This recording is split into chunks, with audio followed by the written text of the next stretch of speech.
U vrijeme globalnog povratka militantnih patrijarhalnih sistema, kao i strategija koje ugrožavaju postratne regije poput Balkana, ovo je ključan trenutak da se ne osvrćemo samo na izazove i naučene lekcije, već i da artikulišemo načine da se zaštite sva ova naša teško izborena prava, sloboda i mir. 30 godina nakon ratova na Balkanu, kroz prizmu rodne pravde, moguće je naglasiti značajne doprinose feminističkih pokreta tranzicijskoj pravdi, iscjeljenju i odgovornosti. Kroz povijest, žene su često one koje grade mir, liječe rane i obnavljaju pokidane veze, ali njihov otpor, agencije i aktivizam se zapostavljaju kada nastupi mir za koji su se borile, mada se ženska borba za prava svih uvijek nastavlja. U širokoj lepezi istraživanja i djelovanja vezanih za tako relevantnu temu, na konferenciji Rod i mir, trasiranje puta naprijed, podijeljene su brojne perspektive na skoru prošlost koja informiše svakodnevnu stvarnost našeg regiona, kao i na načine da preusmjerimo naše trenutne putanje na neku budućnost koja donosi sigurnost, jednakost i mir za sve. Dakle, kraj je februara 2025. godine, vrijeme vrlo bremenito, to smo evo čuli i na ovoj konferenciji za medije. I pored političkih i ekonomskih izazova, važan i veliki izazov za izgradnju mira je i osporavanje civilizacijskih vrijednosti ljudskih prava, napose ženskih ljudskih prava. Mnogo toga je postignuto u proteklih 50 i više godina. Imali smo sjajan emancipatorski potencijal tokom socijalističke Jugoslavije, a onda od 90-ih jedan prekid, interregnum, pa ponovno zapravo vraćanje već izborenih prava i sad 30 godina nakon toga iznova se suočavamo s pitanjima i situacijom u kojoj moramo razmišljati kako ćemo zadržati ono što je već izboreno i kako ne izgubiti prava koja imamo i kako ostvariti ona koja još nismo ostvarile.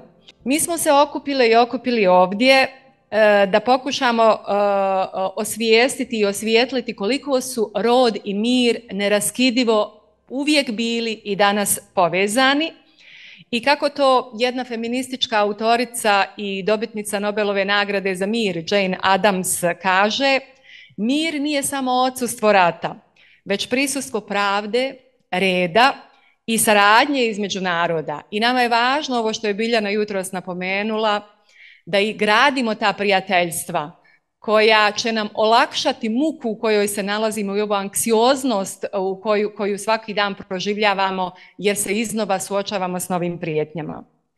Brojna istraživanja koja su napravljena u proteklim decenijama iz oblasti mirovnih studija i rodnih studija pokazuju da uključivanje žena u mirovne procese povećava šanse za dugoročniji i održiviji mir.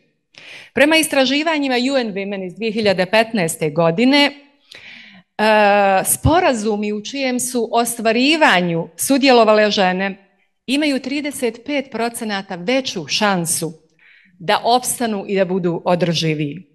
Prije svega, važno je da govorimo o ključnim pitanjima kao što su rodno zasnovano nasilje, ekonomske i druge nejednakosti i naravno politička podzastupljenost žena s kojom se još uvijek borimo. Dakle, na ovoj konferenciji nadam se da ćemo naglasiti nekoliko važnih stvari, a to je da žene moraju biti uključene u sve procese odlučivanja. I još jedna dobitnica Nobelove mirovne nagrade, Leigh McBovy, liberijska aktivistkinja, kaže: nikada ne možete ostaviti tragove koji traju ako uvijek hodate na prstima. A mi žene vrlo često samo cenzuriramo ono što govorimo, umanjujemo ono što radimo, pokušavamo ono baš na prstima hodati da ne bismo uvrijedile, da ne bismo nekog iznenadile, da ne bismo pokazali koliko smo pametne, koliko toga možemo, koliko toga znamo. Ali kako Leima kaže, ne možemo ostaviti trajne tragove jer neće ostati taj otisak. Dakle, vrijeme je da govorimo glasno, jasno i ovo što je Nerzuk jutros rekao, uistinu više stvarno se mora jasno i glasno govoriti šta hoćemo, šta želimo i kako to raditi.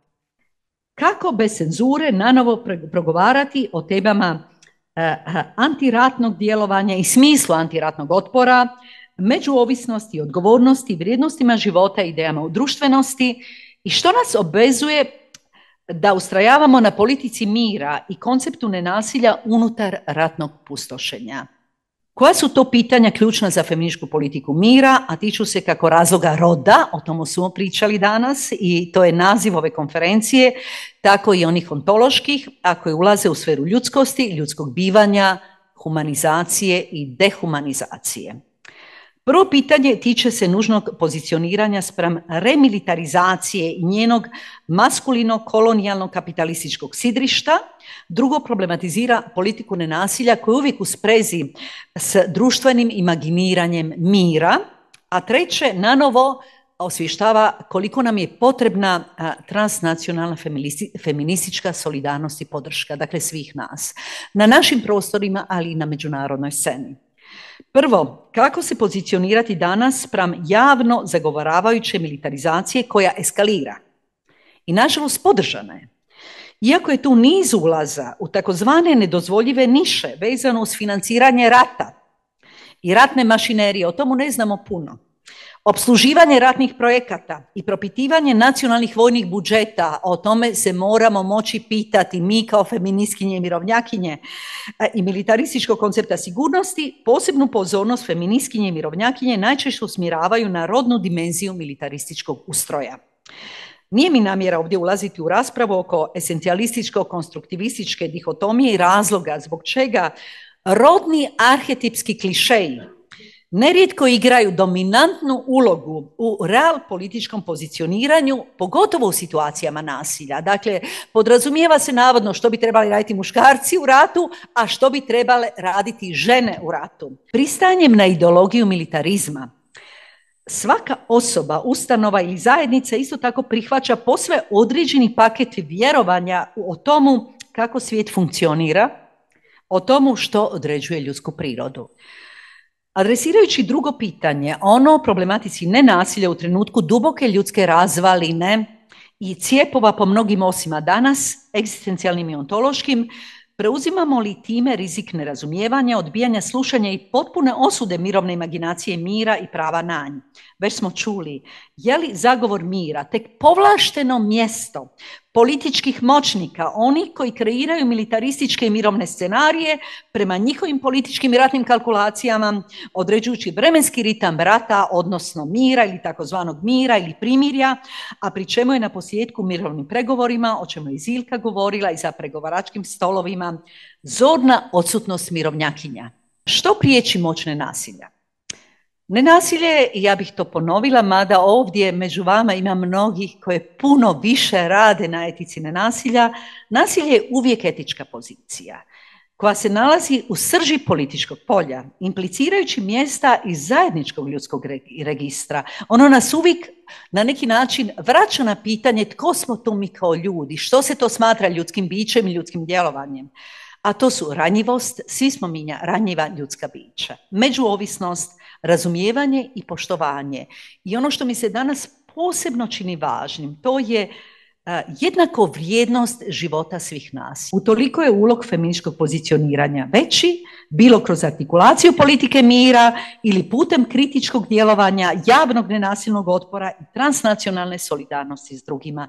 Nikada kao do sada nam nije prijeko potrebna ponovno solidarnost. Solidarnost smo imali ovdje kad su se događali ratovi na Balkanu. Čini mi se puno više nego što se danas to događa i kod nas i u svijetu i u Europi, i o tome treba razgovarati.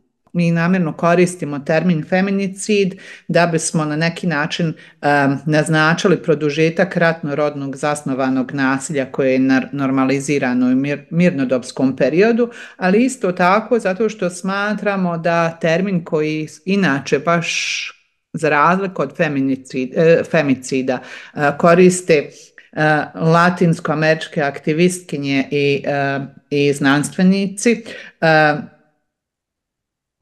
je važno zadržati i važno koristiti jer se odnosi na namjerno ubijanje žena kao sredstvo društvene ili političke kontrole, što je prisutno u društvima gdje se životi žena nedovoljno cijene, a u koje su uključeni državni subjekti, oružane grupe ili pojedinci. Također, naš argument je da je feminicid u Bosni i Hercegovini svojevrsni rat protiv reprodukcije života, odnosno simptom antidruštvenosti inherentni kapitalizmu, tog sistemskog nasilja koje perpetuira eksploataciju i eksproprijaciju na račun ljudske i društvene egzistencije. Ono što smo naravno primijetili kao većina nas je činjenica da je državni aparat impliciran u problem do te mjere da je etički, politički i kazneno odgovoran za njega.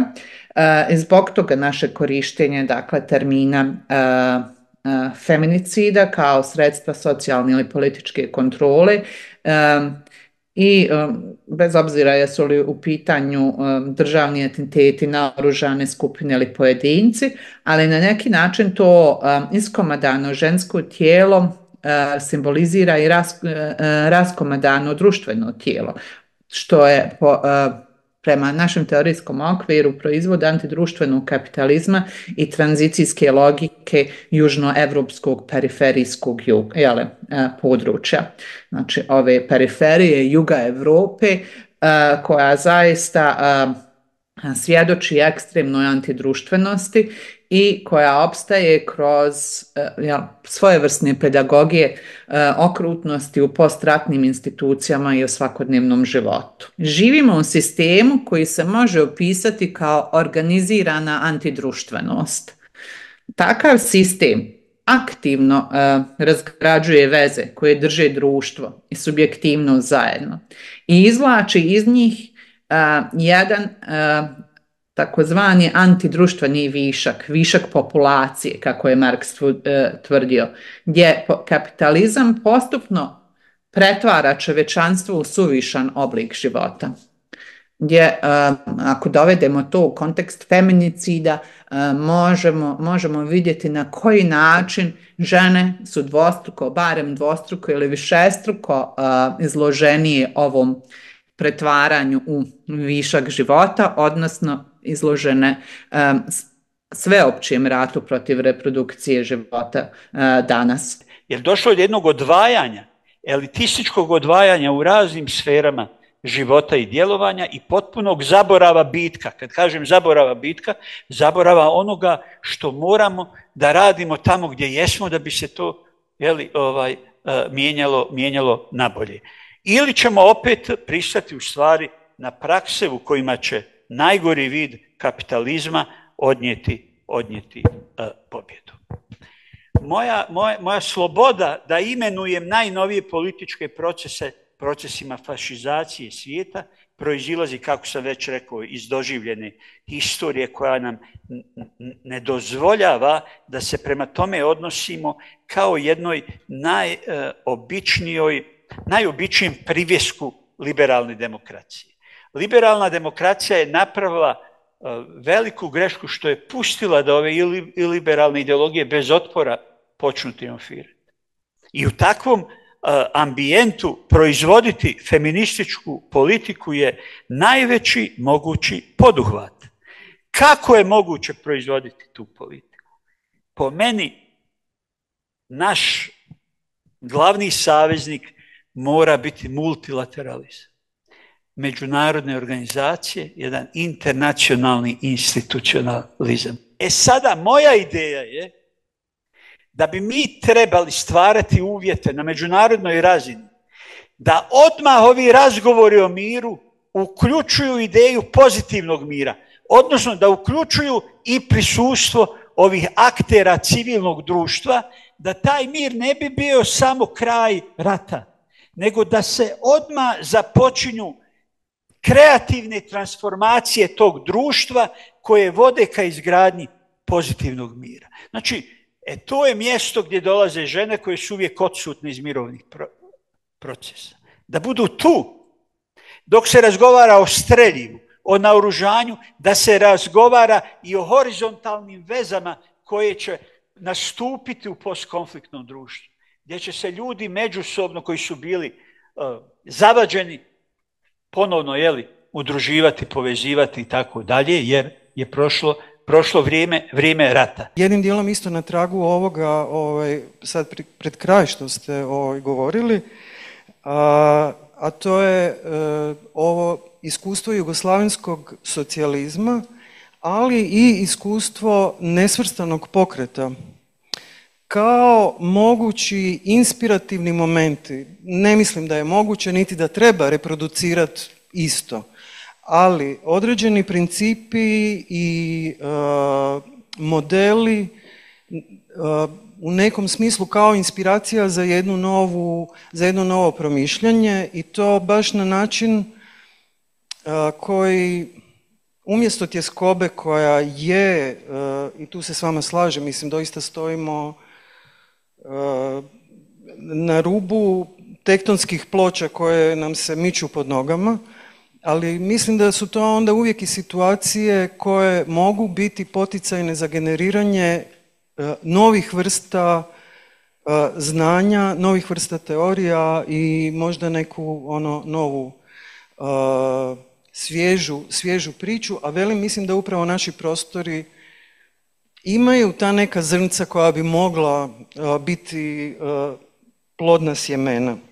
Dakle, govoreći iznutra, nekako mislim da su ove institucije toliko birokratizirane, toliko bezlične, toliko su u službi nekih imperijalnih agendi, toliko su globalizirane i uniformne, nasilne, strukturalno, da nije moguće da ni na koji način proizvedu ništa što su mirovni ciljevi u ovom nekom širem smislu. Mislim da kultura koja vlada unutar ovih organizacija je jako doprinijela proizvodnji onoga što se na političkom planu događa. Feministička politika je feministička politika samo ako nije odana bilo kom partikularnom ideološkom subjektu. Ako je odana, ona je onda saveznik tog ideološkog subjekta i time gubi tu nezavisnu, neutralnu, feminističku poziciju. Generalno imajući u vidu dubinski patrijarhat u kojem mi živimo, ja mislim dakle da je feministički pokret, feministička polemika, feministička nastojanja, da su ona unaprijed ukalkulirana kada je u pitanju militantni patrijarhat kao neprijateljski teritorij. I u tom smislu možda je obazrivost u ovim, recimo, posljednjim godinama uspona militantnog patrijarhata bila suvišna.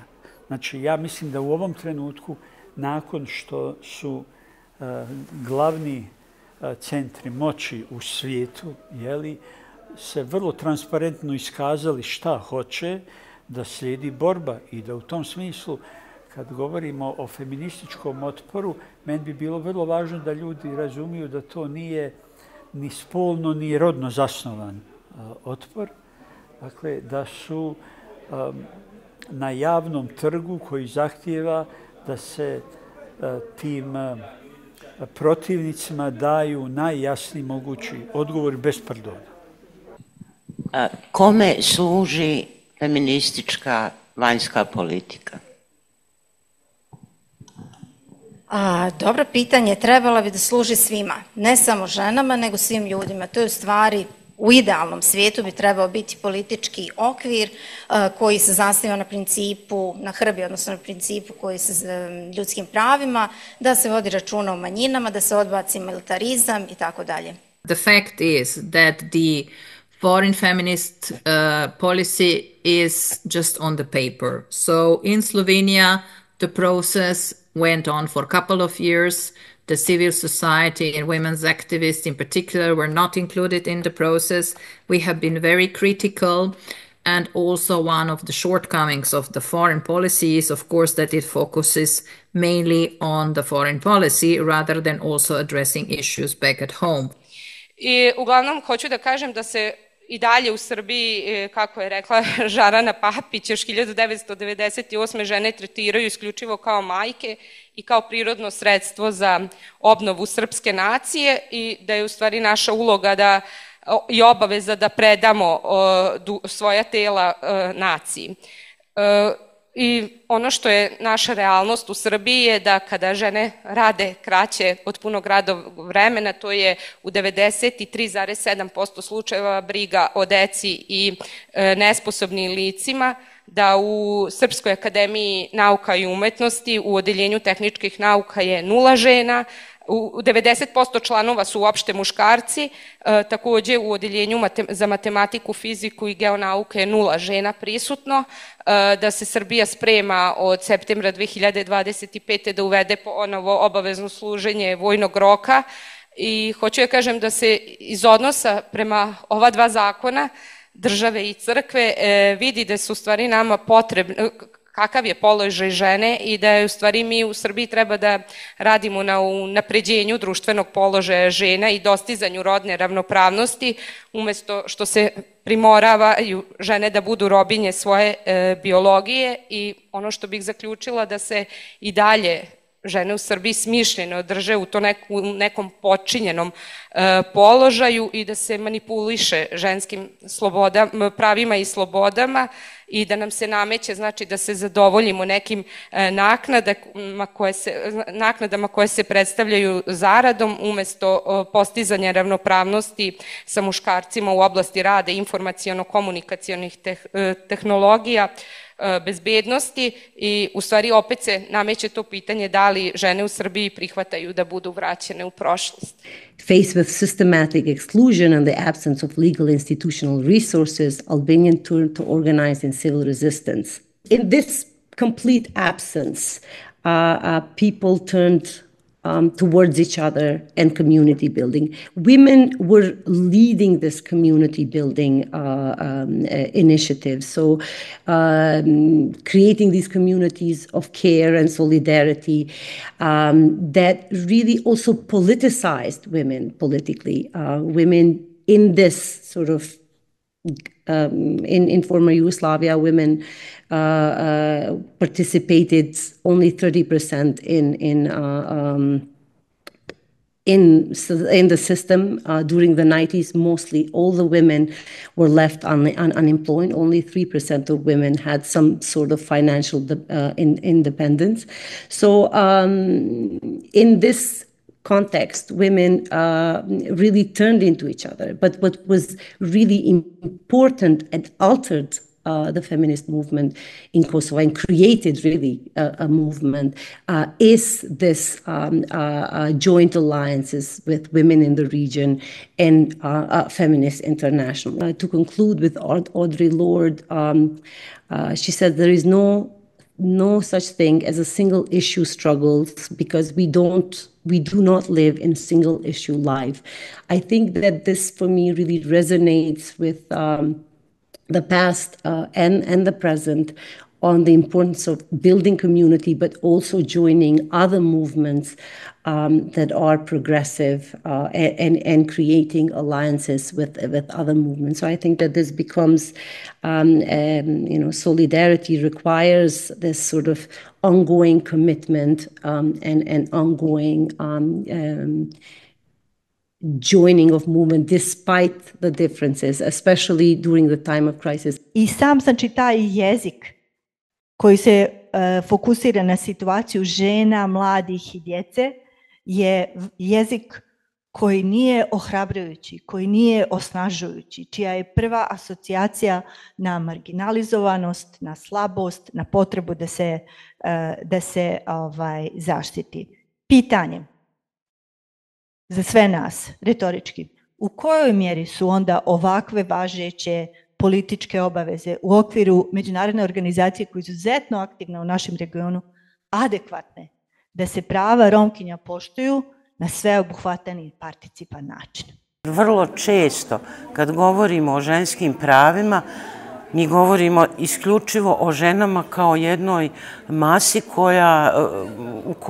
u kojoj ne razlikujemo osobe, ne razlikujemo posebne žene i uvijek smatramo da ako osvojimo ženska prava da će svim ženama biti dobro. Ali kako da znamo da će svim ženama biti dobro ako ne znamo ko su te žene? Što se tiče jezika otpora, s druge strane, uprkos diskriminaciji, queer osobe na Balkanu koriste jezik kao otpor i samoafirmaciju. Kroz aktivizam, umetnost i svakodnevnu komunikaciju oni stvaraju prostore za izražavanje svojih identiteta i iskustava.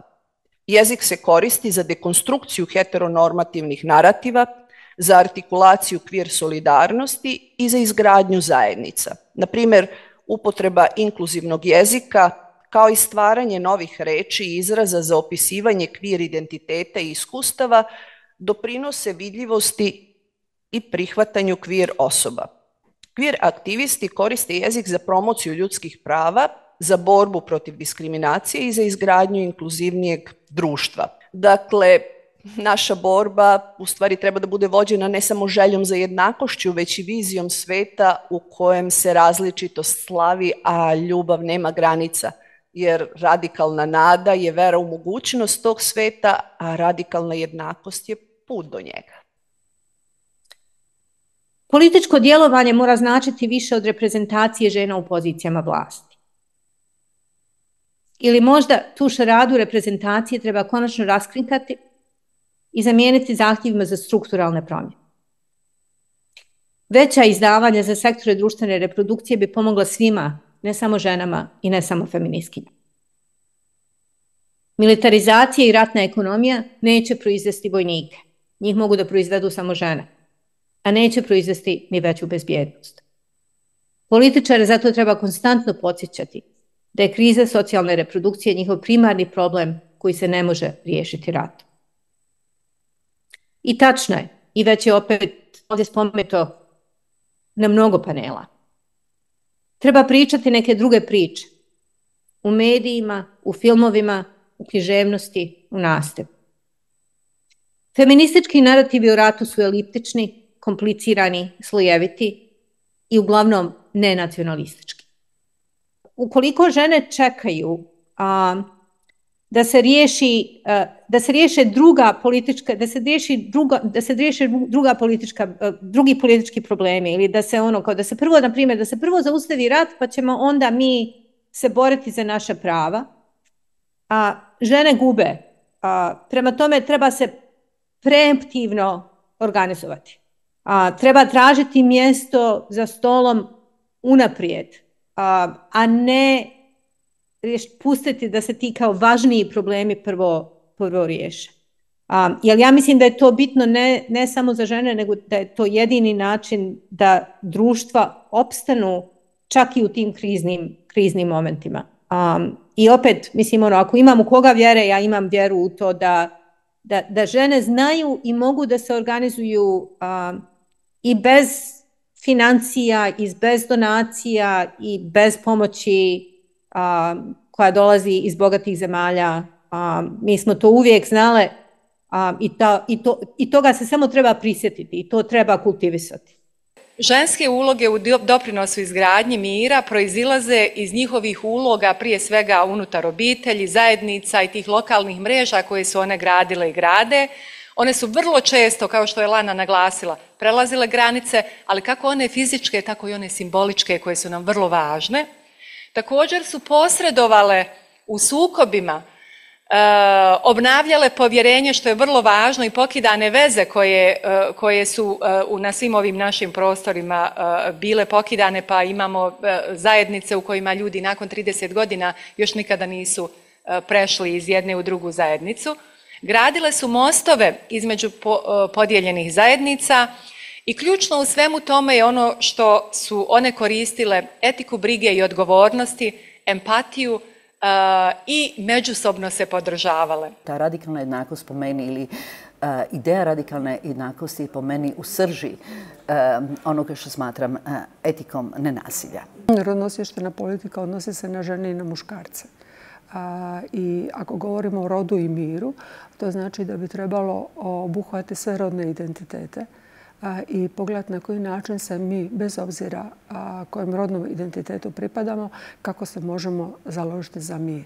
Kako možemo ovaj svijet, ovaj Kosovu kuću pretvoriti u jedan prostor u kojem svaka osoba, bez obzira na svoj tjelesni izgled ili identitetski osjećaj može razvijati svoje sposobnosti. Mislim da je najvažnije, možemo otkriti u sebi pozitivne sposobnosti koje će pridonijeti što kvalitetnijem životu svake ljudske osobe. I zato bi Rod i mir zapravo trebalo pozvati na suradnju sve ljude dobre volje da se založimo za mir. Upravo iz rodne perspektive mi ovdje nastojimo preispitati kako se kolektivna sjećanja konstruiraju, čije priče ostaju neispričane, te na koji način možemo graditi inkluzivne kulture sjećanja. Žene pamte dobro da bi ga vratile, a pamte i zlo da bi ga vratile. Da bi ga vratile djecom svojom. I zato smo protiv ratova. I zato se povezujemo za mir protiv ratova. A vrlo zanimljivu akciju, to je Živa biblioteka, jer je jedan od tih živih bibliotekara, on je čovjek iz Prijedora, vaš kome su za vrijeme ovog građanskog rata ubijena supruga i dvoje djece. On tu radi često u Banja Luci, čovjek je Bošnjak i mislim da on zaista radi na uspostavljanju mira i na uspostavljanju da se vide žrtve druge strane. Jer mi smo zakopani u nekoj medijskom mraku gdje mislimo da sam su žrtve na našoj strani, a ne vidimo žrtve s druge strane. Poznajem gospodina o kojem ste pričali, imala sam priliku isto da slušam. U nekoliko navrata je u Prijedoru kroz različite projekte mladima pričao svoju priču i kada sam njega jednom prilikom pitala kako on to doživljava, tu njegovu rečenicu sam zapisala poslije i često je citiram. On kaže: ja nisam pristao da budem pasivna žrtva. Pristao sam da budem aktivan akter u vlastitom iscjeljenju i ovo je moj način.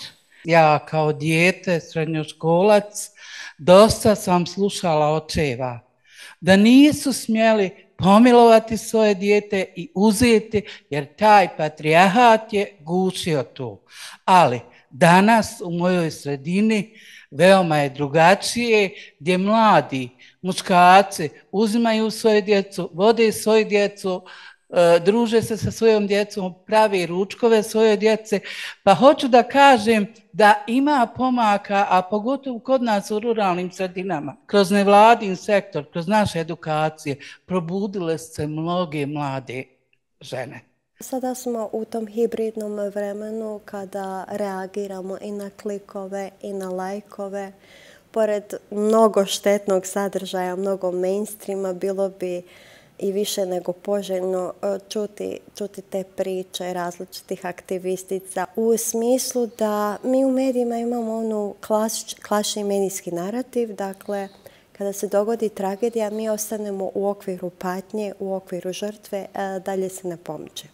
Međutim, sada imamo društvene mreže, imamo različite platforme. Kako njih iskoristiti da te žene koje su preživjele to, da ispričaju sva stara i nova iskustva i da potaknute svojim primjerom druge inspiriraju, motiviraju i nadahnjuju. Upravo takvi medijski diskursi mogu biti negdje dobra baza za kreiranje i političkih i sigurnosnih mehanizama koji svakom pojedincu mogu osigurati, dakle, zajednicu, sigurnu zajednicu, društvenu zajednicu dostojnu svakog čovjeka. Ono što mi je bilo interesantno je to da, recimo, se smatra u Srbiji nisu vođeni oružani sukobi, ako ne računamo NATO bombardovanje, što nije po definiciji oružani sukob, ali ne znači da Srbija od ratova nije imala ozbiljnih posljedica, a daleko od toga da nije u svemu tome vrlo aktivno učestvovala kako u okolnostima koje su dovele, dakle tako kasnije i u saniranju tih posljedica ratova. Međutim, upravo zato što o ovom drugom, o saniranju ili ublažavanju ili kako bih rekla, hendlovanju, što bi omladina rekla, posledica ratova, o tome se mnogo manje govori, između ostalog zato što se to dešava u zajednicama na terenu i zato što se time bave, gle čuda, uglavnom žene. Iz sopstvenog iskustva znam da tu vrlo često nailazimo na probleme u smislu da svaka strana, pod znacima navoda, želi da nametne ono svoje, specifično, da se ne zaboravi. Čak i po cenu toga da, kako bih rekla, ne mogu da kažem omalovažava, možda je jaka reč, ali da onu drugu stranu u celoj toj priči, onu drugog, smatra manje bitno, manje važno, manje vrednog i da ćete boljeg osnova za konflikte i za potrebu za mirovni rad. Težina tog strašnog, zapravo postratnog života je se odrazila u svakoj sferi onoga gdje smo mi živjeli i taj moment, ja sam tek stvarno motivirana ovom konferencijom došla do te ideje, te naše slike Boga koja se tada na neki način formirala. Jer mi nismo mogli da pristanemo na to da je sve toliko posvađano, da je toliko sve podijeljeno, da je sve kraj i pri tome da su naši svećenici i imami, oni koji su uz zločince, da su oni koji nama propovijedaju da je to tako. Mi smo morali da napravimo neku drugu i to je jedna tačka u kojoj se taj nekakav Bog uključivanja, Bog zaista brige o tom nekakvom i Bog onome koji uključuje neprijatelja. Znači Bog čovjeka koji želi da da šansu i onome tamo nekome preko puta. Ako sam ja sjedila sa svim onima koji su počinili zločine koje sam direktno osjetila, znači na svojoj koži svog naroda, koži svog ženskog tijela, ako sam ja to radila i mi ćemo treba da napravimo taj korak.